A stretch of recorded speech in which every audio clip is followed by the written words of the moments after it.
Selamat pagi, siang, sore, malam, Pak Rudi. Kami dari kelompok 4 akan mempresentasikan mengenai final project kami yaitu OpenTrip Systems. Sebelum kami mulai, izinkan kami untuk memperkenalkan diri masing-masing. Saya Muhammad Ramadan. Saya Abdullah Soleh. Saya Claudia. Dan saya Tristan. Nama saya Tiffany Kaila. Nama saya Zaran Arkana. Oke, baik. Untuk latar belakangnya, industri pariwisata, khususnya model bisnis OpenTrip, memiliki tingkat kompleksitas yang tinggi dalam manajemen data peserta dan reservasi tiket. Pengelolaan kapasitas kuota yang terbatas, penanganan daftar tunggu atau waiting list, hingga kalkulasi biaya akhir secara manual sangat rentan terhadap human error dan inefisiensi waktu. Oleh karena itu, diperlukan sebuah sistem perangkat lunak berbasis Object Oriented Programming yaitu OOP yang mampu mengotomatisasi seluruh alur bisnis tersebut secara terstruktur, aman, dan dapat diskalakan. Selanjutnya ada studi kasus. Untuk menjawab permasalahan tersebut, proyek ini mengangkat studi kasus OpenTrip Management System. Sistem ini dirancang untuk mempresentasikan transaksi dunia nyata yang dinamis dengan mengimplementasikan beberapa penyelesaian masalah utama yaitu satu, manajemen kuota dan antrian cerdas, mengotomatisasi perpindahan status peserta dari daftar tunggu ke daftar utama secara instan ketika terjadi pembatalan tiket. Hal ini diimplementasikan menggunakan struktur data, link list, dan queue FIFO, first in first out. Yang kedua adalah kalkulasi biaya dinamis. Sistem mampu membedakan perhitungan pajak dan regulasi khusus, seperti biaya visa antara paket perjalanan domestik dan internasional secara otomatis. Yang ketiga adalah logika denda pembatalan atau refund penalty. Mengimplementasikan logika waktu nyata, yaitu real time yang menghitung presentasi pengembalian dana berdasarkan jarak hari antara waktu pembatalan dengan data keberangkatan trip. Berikutnya pemetaan objek. Yang pertama ada class iTrip Operations atau kelas interface-nya. Fungsinya itu untuk kontrak standar yang mewajibkan implementasi operasi transaksi. Metode utamanya yaitu register participant, cancel participant, pay participant, dan print trip manifest. Yang kedua ada class person sebagai abstract class, fungsinya blueprint dasar entitas manusia. Atributnya ada ID, name, age. Metodenya adalah untuk getter untuk mengamankan pembacaan data. Berikutnya ada customer, class extends dari class person. Fungsinya yaitu entitas pengguna akhir atau data master. Atribut tambahannya ada emergency contact, is paid atau status pembayaran. Metodenya ada is paid dan set paid. Berikutnya ada class OpenTrip atau abstract class. Fungsinya pusat logika transaksi, manajemen kapasitas, dan manipulasi struktur data. Atribut pokoknya ada trip code, destination, capacity, best price, dan departure date. Struktur datanya ada main roster dengan link list dan waiting list menggunakan queue. Metode utamanya ada implementasi create, read, update, dan delete transaksi, daftar, batal bayar, dan metode abstrak seperti calculate final price. Berikutnya ada domestic trip dan international trip class. Fungsinya subclass transaksi yang menangani variasi perhitungan harga. Atribut khususnya ada domestic tax rate dan international tax rate. Dan juga ada vis-a-vis untuk yang internasional. Metode utamanya implementasi spesifik, calculate final price. Berikutnya ada trip exception class. Fungsinya adalah error handling custom untuk validasi aturan bisnis, seperti batas umur minimal 17 tahun. Yang terakhir ada class main. Fungsinya adalah entry point aplikasi dan penyediaan termuka interaktif serta penyimpanan state memory. Oke, baik, Pak Rudi. Di sini implementasi konsep OOP yang kita gunakan ada encapsulation, ada abstraction, interface, inheritance, polymorphism, linked list, dan queue. Untuk encapsulation-nya, itu kita letakkan di file yang bernama person Java dan customer Java. Di sini semua variabel dideklarasikan menggunakan akses modifier private, misalnya private string name atau private boolean is paid. Data tersebut tidak bisa diubah sembarangan dari luar, melainkan harus dibaca dan dimanipulasi secara aman melalui metode getter dan setter seperti getName dan setPaid. Lalu yang kedua ada abstraction. Bukti code ini kita letakkan di file person Java dan OpenTrip. Di sini penggunaan kata kunci abstract class pada kedua kelas tersebut menandakan bahwa mereka adalah blueprint abstrak yang tidak bisa diinstansiasi menjadi objek secara langsung atau tidak bisa di new person. Selain itu, terdapat metode abstrak public abstract double calculate final price yang tidak memiliki tubuh kode, melainkan wajib didefinisikan secara spesifik oleh kelas anaknya. Lalu berikutnya ada interface. Di sini interface kami letakkan di file iTrip operation dan OpenTrip juga. Nah, IT operation ini murni menggunakan kata kunci interface yang bertindak sebagai kontrak wajib. Kelas OpenTrip kemudian mengimplementasikan kontrak ini menggunakan kata kunci implement iTrip operation sehingga kelas OpenTrip wajib menyediakan logika nyata untuk metode register participant, cancel participant, pay participant, dan print trip manifest. Lalu berikut ada inheritance. Di sini kami letakkan di file customer Java, domestic trip Java, dan international trip Java. Nah, penggunaan kata kunci extends, kelas customer mewarisi seluruh sifat dari person, serta kelas domestic trip dan international trip mewarisi semua sifat dan variabel dari kelas induknya, yaitu OpenTrip.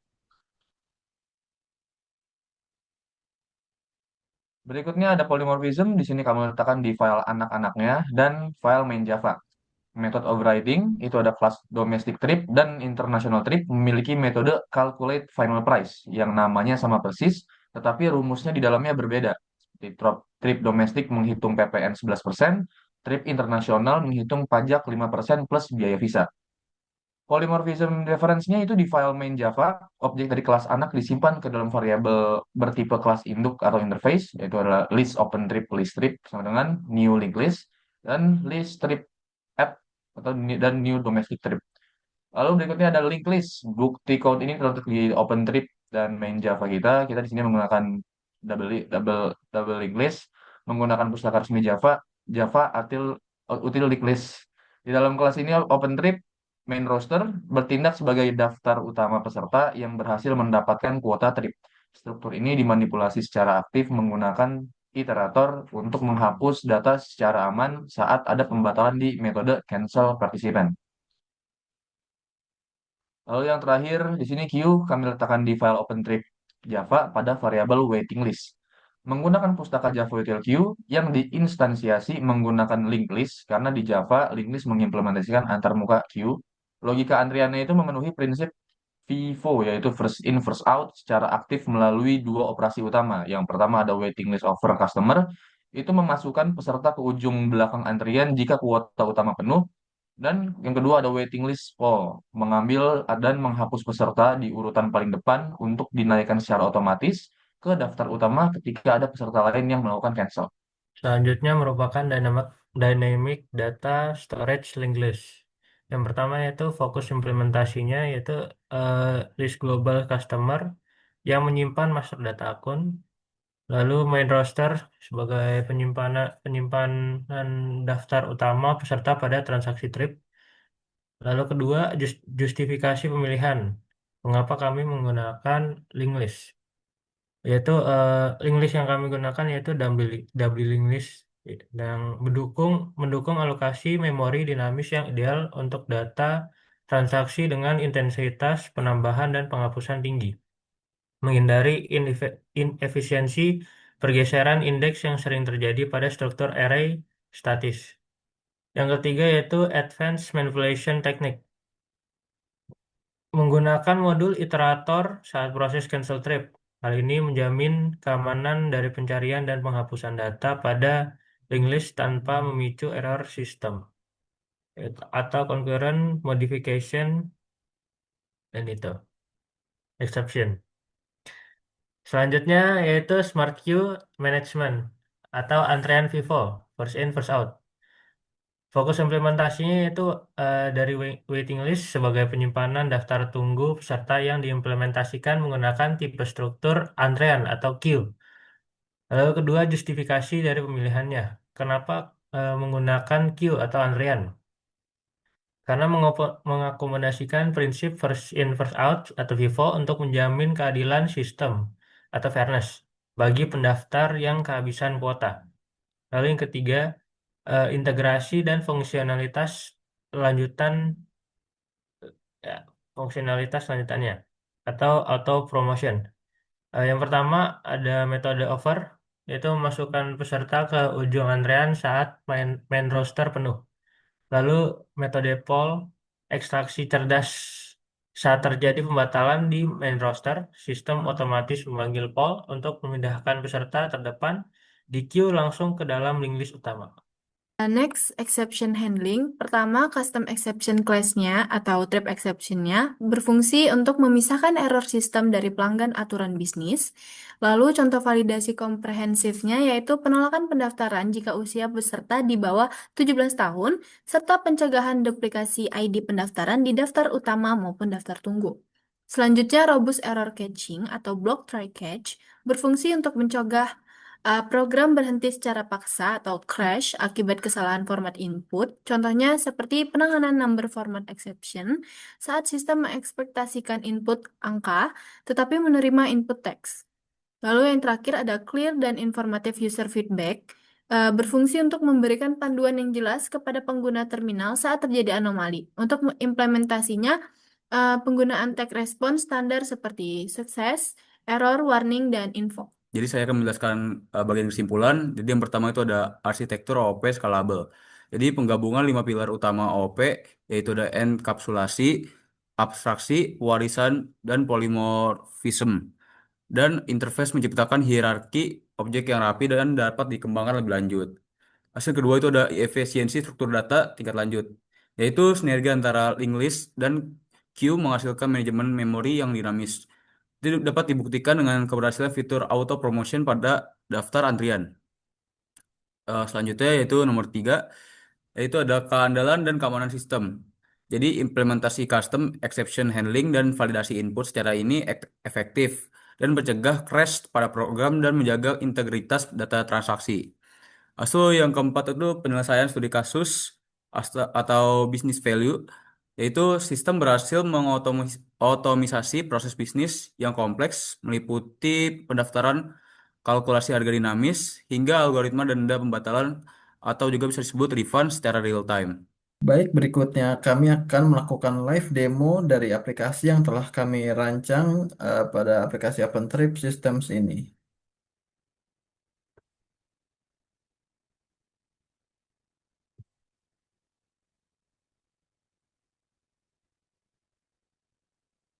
Oke, di sini kita bisa lihat ada 7 menu utama yang terlihat. Kita akan coba satu persatu mulai dari menu 1 yaitu register peserta baru. Di sini kita diminta untuk memasukkan ID. Di sini kita menggunakan ID 1.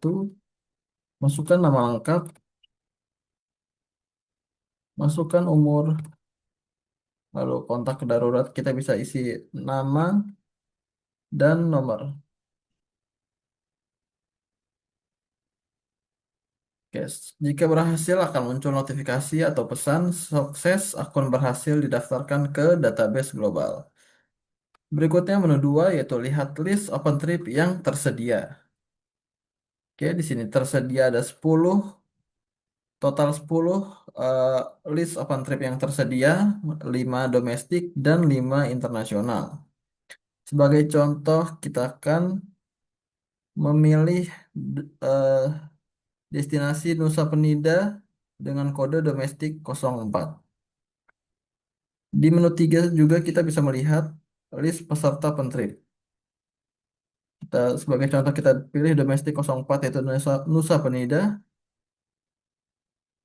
Ya, di sini kita bisa lihat ada manifest trip Nusa Penida dengan kodenya DOM 04, keberangkatan tanggal keberangkatan dan harga per pax. Daftar utamanya belum ada peserta terdaftar. Sekarang kita akan mencoba mendaftar dengan memilih menu nomor 4. Oke. Masukkan kode trip tujuan. Domestik 04. Masukkan ID peserta yang telah kita buat barusan, ID strip 1. Oke. Sukses. Muhammad Ramadan masuk daftar utama trip Nusa Penida. Kita bisa lihat kembali di menu 3. Masukkan kode tripnya. Oke. Di sini kita bisa melihat ada daftar utama Muhammad Ramadan dan ID dan status pembayarannya belum bayar. Sekarang kita akan mencoba melakukan pembayaran dengan memilih menu nomor 5 yaitu bayar open trip. Oke, masukkan kode trip. domestik 04, ID peserta, ID strip 1, sukses pembayaran berhasil. Muhammad Ramadan telah melunasi tiket sebesar 2.220.000. Kita bisa lihat lagi di menu nomor 3. Ya, ini sekarang statusnya sudah berubah menjadi lunas setelah kita melakukan pembayaran di menu nomor 5 tadi. Sekarang kita akan mencoba skenario jika kita meng-cancel tripnya. Bisa memilih dengan memilih nomor 6, cancel open trip. Kode trip domestik 04, ID tripnya ID strip 1. Oke. Cancel. Muhammad Ramadan membatalkan trip ke Nusa Penida. Pembatalan H-24 keberangkatan. Anda berhak mendapatkan refund 100%. Untuk eh, kebijakan refund yang kami berikan yaitu jika user cancel semakin dekat dengan hari keberangkatan trip akan dikenakan denda semakin besar. Sebagai contoh, jika cancel H-7 keberangkatan tidak akan diberikan refund sama sekali alias refund 0%. Jika refund H-7 sampai 14 hari keberangkatan akan diberikan refund 50%, dan jika H-14 ke atas akan diberikan refund sebesar 100%. Oke, menu terakhir yaitu keluar. Menyimpan data session, terima kasih telah menggunakan layanan kami. Baik, itu saja presentasi dari kelompok kami, OpenTrip Systems. Kurang lebihnya mohon maaf dan terima kasih.